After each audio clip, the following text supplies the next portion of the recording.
Hey, what's up, everyone? This is Jeremy, founder of QuickMail.io. What? Hey, what's up, everyone? Hey. This is Jeremy, founder of QuickMail.io. That's better. And this is Jack from salesspread.com, not using a whisper voice. Okay, Jeremy, thought experiment for you. What if every cold email you send for the rest of your life now costs $10 to send? What changes? With or without inflation? Static, no inflation. Yeah. Oh, right. Yeah. I got the feeling this episode will actually bring a lot or promote a lot of really good practices, actually. So that's good for the experiment. If we really care about all emails we're sending. Right. Potentially, and you'll see the potentially part hopefully when we get into the discussion. But with that, first a quick word from our sponsors. Jeremy, do you want to kick us off this time? Yeah, QuickMail.io. Don't look any further. Best cold email platform ever. It's got a really cool rotation if you're looking for volume, which you're not, obviously, on this channel, or if you're simply looking for better deliverability. And yes, we got plenty of people doing demos with us because their deliverability is bad using different softwares. I wouldn't have thought so, but yes, software do play a role. So, help yourself, knock yourself down. It's self-service, go for it. And if you want to chat with me, send me a cold email and better be good. I know, I'm kidding. Go ahead. That's right. No. Well said. Okay, yeah. So today, most B2B companies lack the time or expertise to turn cold prospects into warm leads. So at salesspread.com, we will bring you one lead per day by doing all the hard stuff for you. We send ultra personalized cold emails and LinkedIn messages to make that happen. If you're interested, if you want to brainstorm, if you want fresh ideas, go to salesspread.com/contact and get in touch today. Yeah, do it. I do love working with podcast listeners, so I would love to hear from you, even if you just want to say what's up, salesspread.com/contact. Okay, so back to our thought experiment, Jeremy. Now, let's make it more real. Let's just say Google has come up with a policy where if you're going to email someone that has never emailed you, then you got to pay $10, right? So it's not so far-fetched, honestly. This could be the next. So far-fetched. This could be the future of. Yeah. In fact, I do know. I think one email that actually did that with sort of like Bitcoins, like you have to, pay in crypto or whatever for being able to have your email delivered. Yeah, and it's not so futuristic when you think about InMail, which is pretty much just a paid message delivery service on LinkedIn. So not so far-fetched, but a thought experiment that is worth taking because it changes a few things in the cold email game. And I want to talk to you about that. Good. Well, I'm curious. I think you should kick it off. Like, in what case do you think you would not necessarily promote, good practices in cold email? Because I can't really think of one. You're wondering when it's going to promote poor practice. Okay. Well, it may, if we're going to kick things off that route, it may actually got two emails here. Turn away. Right for you. Exactly. It may turn away companies that have not managed to find someone that can make a big purchase, whether that's an end user or a VIP person that can connect them. If you're just really drawing a blank, think B2C, but there's no VIP connector that can single-handedly make a bunch of deals come through. Cold emails probably, you know what I mean? It might be too expensive. I think it makes sense, like for research, like basically, it could be too expensive for like your new startup, the barrier to entry may be a bit high. I agree with that. That's a fair point. Let's think about another thing. If your positive reply rate is too low, it's going to be a little bit challenging for some sales teams to make money with it if it becomes $10 per send. But wouldn't you say that overall the industry will get better? Like, it will force, cold emails to be sent better. 100%. Like even the startup, they will say, well, we only got like $100. Let's start to make it well instead of trying to spray and pray. But think about this. Let's imagine individually, you now have to pay $10 per send, and everyone else is operating per usual. Ooh, That's the world I want to I paint like here, that. because I still think you can make it with cold email. It just requires you to operate differently. You see what I'm saying? I do. So for example, these campaigns, if I'm running at $10 per send, are going to be slower. Okay. So the learnings will not happen in days and weeks. They will happen in months and quarters, because I don't want to blow $1,000 a day sending emails that haven't been tested. So I'm Fair going point. In this case, what I will do is I will save sending 50 emails and buy your course. to, which that's very funny. Not a bad time to mention it. All of the cold email stuff we share on the podcast is basically organized, cataloged, and expanded on over at course.quickmail.io. And you could just 50 emails. yeah, for just 50 euros. Exactly. No, it's a lot faster if you're looking to get up to speed, maybe start your own agency, maybe just build out an internal process for impress your getting boss. leads in your Right. Yeah, exactly. Or by the way, make your boss pay for the course. It's stock standard. You're not asking for a weird thing. Bosses do it all the time. So course.quickmail.io, get yourself some skills, because at $10 an email, you don't want cannot to afford waste to it. be yeah. So speed becomes a lot lower, if you ask me.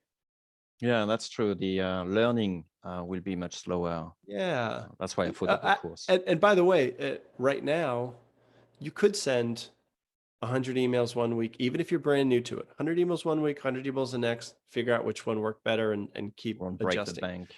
Yeah. Yeah, but in this scenario, not really. So what I would do instead, I would slow it way down and use this qualitative feedback I'm going to get when people reply. So they'll say things either positively or negatively, hopefully giving me insights on how to tweak these messages, given us a lot lower volume now with this experiment. That's true. You may actually change your CTA to be like super low. Like, we have like a CTA cheat sheet. I think it's quickmail.io /cold-email-CTA, I believe. Or just go on the website and just look at the resources.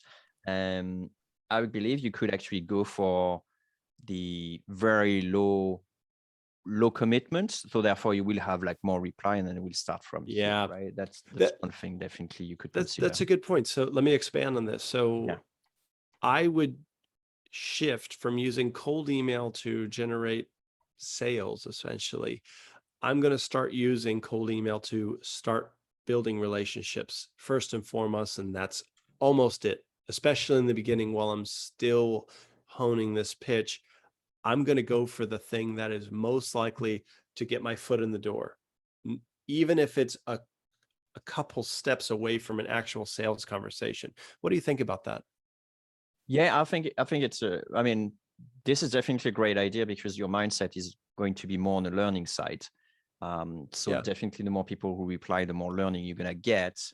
The other thing that I'm thinking as sort of like side effect, which is not necessarily good or bad, but it could simply be that the order of the channels you're going to use are going to be reversed, which means I may actually start on Twitter, I may actually start on LinkedIn, I may actually start on Facebook, whatever, and then move to email whenever there is like a ping. So it doesn't become like a cold email message anymore, but it becomes like, a sort of like that's interesting, pay to connect, right?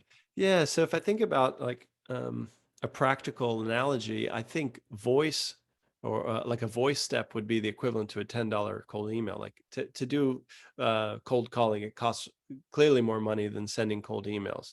So for that reason alone, a lot of people put the call step after a couple touches, email, social, whatever. 100% right. Yeah. Great point. Okay. So that the order would be mixed up. I wonder if that would actually lead to a better, return or worse. Interesting.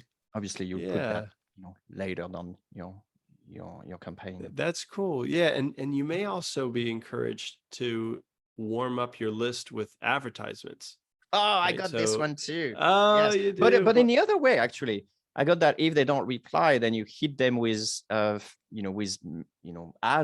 Paid But I ads. think your Yeah. one makes even more sense. Like you actually reverse it, because ads probably won't be like, it's not 1920s anymore where you had to, pay the newspaper and stuff like that. It'll be pretty Very true. cost effective, but it's still not cheap, but it will be cheaper than $10, right? Correct. Yeah, that's interesting. I'm also thinking here, it would no longer become a short-term play. Like this quarter, we're going to go heavy into cold email. It would be a long-term approach. We use cold email at our company to secure relationships that are going to lead to deals in years, not necessarily quarters. I know I already mentioned I would slow things down on a volume perspective, but I might use this to just think really long term. Where are the few people that, if the right relationship was established, it would allow my company to move different places? Yeah, I mean, Jeremy, knowing you and get to podcast with you and, the guy from QuickMail, that's a big deal for sales spread. So that may be the approach I'm using cold email. If it's at $10, I know I'm not going to get 100% reply rate, but at this volume, I'm going to be shooting for 30% or better. And I'm going to be shooting for, when I get a positive reply, it's going to make a profound impact. Maybe not now, but certainly in the future. So that means probably not end customers, and maybe more like potential partners, I guess, or maybe end users. But still, you get the idea. I'm thinking bigger now. I think this is a good idea. I'm also probably going to make sure that whatever value proposition I have is an absolutely freaking no-brainer. Like, wow. whoever is not replying, it's just plain stupid, right? Just like, hey Jack, do you want a $1,000? It's like, that will be that type, of proposition. Wow. Because you really want to make sure that people will just reply to your stuff. And since it will cost you $10, you're gonna make sure that the value you're giving is going. That's pretty cool. Okay, so I think about this. You ever drive by? I don't know if they have them in Europe, but in the States, a lot of car wash places will have a sign that says free vacuums. See? And it's so good. That sounds like a great idea. I love it. So, okay, so am I hearing that you would put like a free vacuum campaign kind of thing? I love it. It's like, look, actually, it's the same with QuickMail and the auto warmer. I mean, we do it for free for real reasons, right? Like, that's right.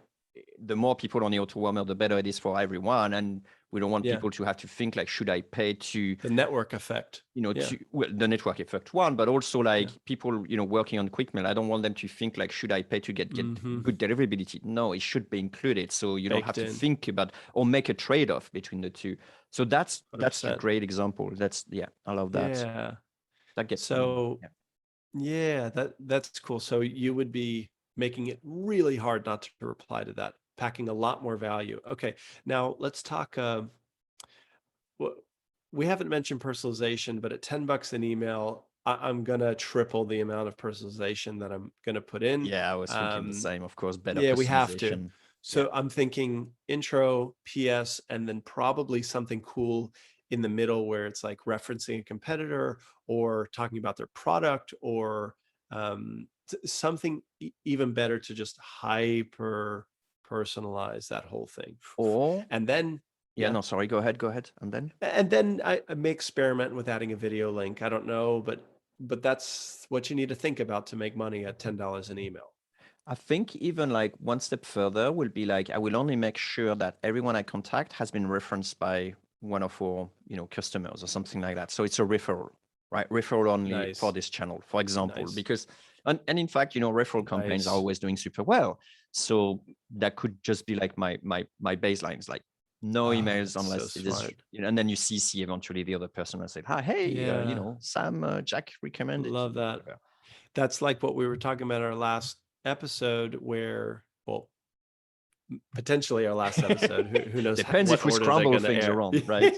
Shake it. But no, but we had spoken, like, if a customer comes in and they leave a great testimonial or something, finding similar companies that are non-competing, if that makes sense, to say like, hey, we're doing this company had a lot to say about X. Maybe you would be interested too. Just making it really close to home. That's a This is stellar awesome. idea. If you think, sorry, go ahead. You Yeah. have more. So I was just going to crystallize that. It's like, it's not just, okay, I'm going to only find VIP people to reach out to that can refer me multiple times like I've started. Now you're just saying, okay, what campaigns work really well? Referral campaign, for example. Okay, we're just going to do that and make it sweeten the deal so much where they're kind of crazy to ignore it and make it this referral campaign that's already a no-brainer. It really works. The risk is far lower. I'm thinking the same. There are some things we're doing right now is like, how can we put all the odds, on our site? And I think like, man, this is a really great, thinking. It's no more like, how can we trick that person to reply? Yeah, or catfish them, like, That's we're right. like this, and then fake It's really out. good. Right. Yeah, thank you. So I'm thinking there's going to be another step, perhaps on the qualifying stage, Jeremy. I'm almost going to suggest a phone step here where you call the company and you try and say like, let's say you're selling marketing, let's say you're selling design or development. Ring up the company and say, just curious, is Jeremy in charge of hiring decisions for IT? Just get a quick yes or no so you don't send it. It's like, what a stupid question. I'm kidding. Well, at a big company, you wouldn't want to waste it sending it to the wrong person. So you can maybe, right? Is the $10 also counts for a bounce? Yep. Well, you have to make sure that this person email is correct, which will reduce your bounce. And we'll have a stellar email reputation if we were like having no like kidding. Yeah, this is it's funny because what we're describing is just a really good campaign. Yeah, it's best practices. It's best practices. Okay. So we've mentioned a couple things. So fewer prospects, more qualified, more personalized. But I like how I think the whole conversation is how do we reduce risk of failure? Also, there is this one thing. Yeah, go ahead. That may be against the sort of best practice is like, if I identify like, for example, a good lead, and then I spend like $10, I better, like you said, you phone eventually, but you better make sure you're contacting the right one. But imagine this person doesn't reply. Do you actually cycle through and then go to someone else at that company? That would be a really tough question. I don't think I would. Afraid of losing 10 more bucks. I mean, man, I spent $500 on this company. They still haven't replied. Man, that's a great point. All right. So what I might do then is only run campaigns where who the decision falls under. For example, there's some things that only the CEO will be interested in and will sign off on. For example, corporate training. You have an assistant is not going to suggest corporate training to the CEO. It doesn't work that way, and that would be insulting. So I got a great brochure.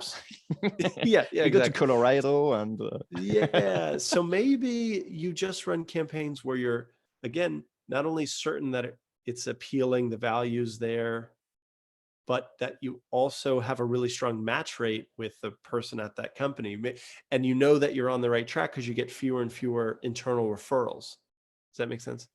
Plus, the other thing is like, if only the CEO or the top, of the chain is actually responding, there's no point in cycling through all the other prospects inside. That's a good point. Now, I'm sure we have a listener, maybe it's you, listener, who's saying, guys, well, the thing I'm selling is so high value, I'm definitely okay spending $50 to try it out if it's a really good company. Because guys, I only have 250. I'm going after home builders, and there's only 250 of them in the top 250, right? So it sort of depends. Yeah, thank you. There's only 10 in the top 10. Wow, that's awesome. That's an intelligent thought, Jack. Okay, but you know what I'm saying? Like, it could be that it's very much worth going after 5 people, right? Yeah, if you make 10K per contract, go for it. In fact, that reminds me the same mentality you actually have in brokerage firm, right? When they actually can secure 1 or 2 people and it's like 4K per people or whatever. It's like they don't care. It's just like spray and pray, type of approach.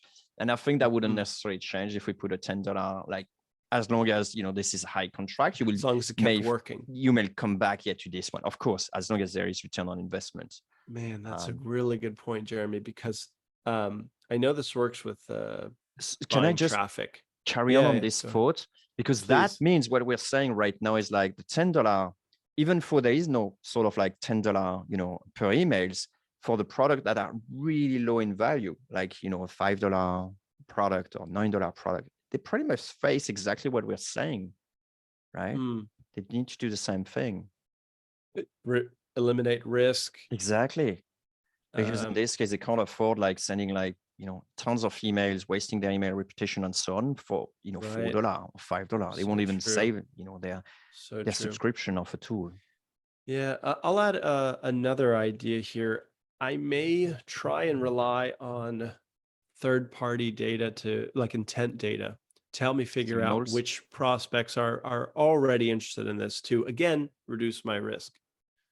That's I think this cast could almost be renamed "How to Reduce Risk in Cold Email." Almost. Is that the theme? I think it's making sure you have a good high reply rate. That's it, right? Yeah. Whether it's by reducing risk of people not replying, or Yeah. it's by increasing the quality of your stuff. Like you can have like a few approach, and if you combine both, I think it's the best anyway. Yeah. So I thought that was interesting with reorganizing your order of multi-channel, But isn't putting that sad? emails. Isn't that sad that actually our order of a campaign is dictated by economics instead of by, well, actually, this is what it By is, what? right? Exactly, Yeah. you're getting leads in order to get business, right? Money. Although not Sure. always. It could be like, some different type of Mm, currency, like your networking or, on other type of things, right? it's true. It's true. Still So, sad. That means if email goes up, then less people use it. It's like, but it could be the best channel. Well, then in this case, people will use it anyway, but the margin will be correct. smaller. I'm turning in circle here. Help me, Jack. All right, I think it's time for a quick recap of Right. some of the points that we've discussed. Okay, as we mentioned, potentially you invert your outreach process. You might also inject some paid ads to warm up your list before you reach out. Yeah. So they Jeremy, hear I about love you. your point. Yeah, I love the point about making it such a no-brainer to reply, like the free Value vacuum proposition. or better. Yeah. And also, Easy. um, you besides just having a lot of value, you mentioned only putting people on this outreach effort that were referrals, for example, that their company came up in a discussion and they're going to be a good fit. You've got some very relevant case studies for that one company, add them to the campaign. It's just figure out which campaigns have worked the best and kind of stick to that. I mentioned it's going to be slower learning. Lower volume means you're going to have to use a lot of qualitative data. When somebody replies and they share some feedback, I'm calling that person for sure to help them elaborate perhaps and edit the message, tweak the value prop so that I have a better and better chance to get a reply at $10 an email. And obviously we're going to go a little bit crazy with personalization, and maybe even we qualify people by calling the company and making sure we have the right point person. But the company selling a really high ticket item may laugh at some of these remarks because we're trying to be cost effective. If We're one cheap deal is bastards. 50K, That's it. exactly, it may be business as usual. It might be, right? Okay. Especially if there's like a finite window where you can only make a deal in this time frame. Maybe it's the same exact process. That's the last thing I will check as well, is make sure that I will only do it in seasonal peak if this is a seasonal Nice. product. Like I wouldn't try to Nice. sell ice cream in winter, even though it could work, right? Sure. But More yeah, I people think buy it's ice cream when it's cold. I like Did you ever that. hear that? Yeah, Yeah. I know, but I do that, but not everyone does. No, Maybe they do. but I know what you mean. When do I buy ice cream? Okay, I a want little to off hear topic. from the listeners in the comments as to when do you actually buy ice cream? Yeah. No, but I think that was a lot Great. more Yeah. insightful than I was thinking we might take this. So I'm really, really pleased with some of the points covered. As you're listening, hopefully you've picked up a couple things, and happily, I'm here to report that sending a cold email does not cost $10, but maybe the tips with that mentality will help you make some more money out of your outreach efforts. If I received all email with all those things in mind, I think, they'll be way better quality. So go for it. Do this exercise for yourself. Because then you'll be happily surprised that it doesn't cost like $10, and then you could effectively get, a lot out Yeah. of Well your said, list. Jeremy. Love it. Yeah. And course.quickmail.io is where you can get even more from the podcast. So check it out. There is a 30-day money back guarantee. We stand by the course. We know you're going to love it. So check it out. I'm Yep. sure you'll be proud you did. All right. All right. Thanks, Jack. Super, Jeremy. Great cast. Thank you. Bye. Bye.